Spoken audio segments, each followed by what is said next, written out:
अश्वत्थामा महाभारत का एक योद्धा। महाभारत एक महान भारतीय महाकाव्य वीरता, धर्मयुद्ध और विश्वासघात की कई कहानियां प्रस्तुत करता है। इस महाकाव्य में कई योद्धा हैं, जिनमें से एक अश्वत्थामा है। अश्वत्थामा गुरु द्रोणाचार्य के पुत्र थे, जो कौरवों और पांडवों दोनों के गुरु थे। द्रोणाचार्य को युद्ध कला में महारत हासिल थी और उन्होंने अपने पुत्र को भी युद्ध कला में निपुण बनाया था। अश्वत्थामा एक महान योद्धा था और उसे भगवान शिव का आशीर्वाद प्राप्त था। उसके पास दिव्य अस्त्र थे और युद्ध में अत्यंत कुशल था। कुरुक्षेत्र के युद्ध में अश्वत्थामा ने कौरवों का पक्ष लिया था। हालांकि उसने युद्ध में कई बार अपनी नैतिकता और वीरता का परिचय दिया। अश्वत्थामा और अर्जुन के बीच युद्ध महाभारत के सबसे प्रसिद्ध प्रसंगों में से एक है। दोनों योद्धा अस्त्र शस्त्र चलाने में निपुण थे।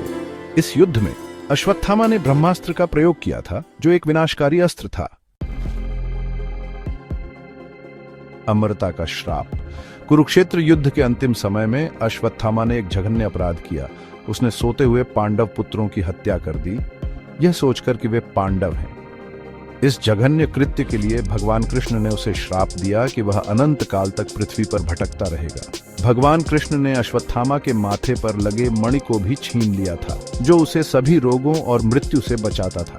अमृता का यह श्राप अश्वत्थामा के लिए एक बोझ बन गया। अश्वत्थामा की कहानियां और किंवदंतियां। ऐसी मान्यता है कि अश्वत्थामा आज भी जीवित है और पृथ्वी पर भटक रहा है। कुछ लोग दावा करते हैं कि उन्होंने घने जंगलों में, ऊंचे पहाड़ों पर या गुप्त गुफाओं में उसे देखा है। कहा जाता है कि उसके माथे पर एक घाव है, जिससे लगातार खून बहता रहता है। ऐसी भी मान्यता है कि अश्वत्थामा भगवान शिव का बहुत बड़ा भक्त है और वह हर दिन शिवलिंग की पूजा करता है। लोगों का कहना है कि वह उन लोगों को प्रकट होता है जो सच्चे भक्त होते हैं।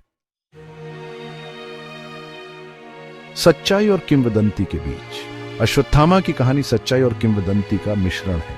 महाभारत में उसकी भूमिका स्पष्ट है, लेकिन उसकी अमरता और वर्तमान में उसकी उपस्थिति के बारे में कई कहानियां हैं। क्या ये कहानियां सच हैं या कल्पना, यह तो कोई नहीं जानता। हालांकि अश्वत्थामा की कहानी हमें कर्म के सिद्धांत, पाप और पश्चाताप के विषयों पर विचार करने के लिए प्रेरित करती है।